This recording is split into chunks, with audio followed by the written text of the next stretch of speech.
পবিত্র হজ মৌসুমকে সামনে রেখে আন্তর্জাতিক হজ যাত্রীদের জন্য আগামী ৮ ফেব্রুয়ারি থেকে ভিসা ইস্যু নিয়ে কার্যক্রম শুরু করতে যাচ্ছে সৌদি আরব। দেশটির হজ ও উমরা মন্ত্রণালয় এ তথ্য নিশ্চিত করেছে।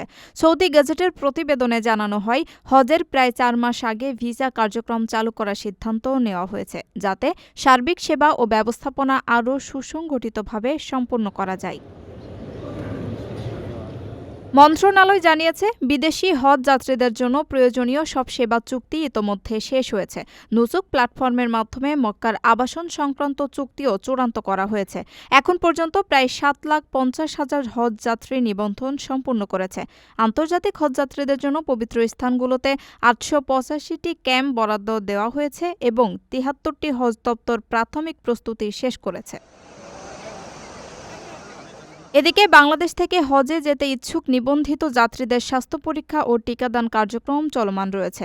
ধর্ম বিষয়ক মন্ত্রণালয় জানিয়েছে, ফিটনেস সনদ ছাড়া কোনো হজযাত্রী ভ্রমণের অনুমতি পাবেন না। ভিসা আবেদন করা যাবে ৮ ফেব্রুয়ারি থেকে ২০ মার্চ পর্যন্ত।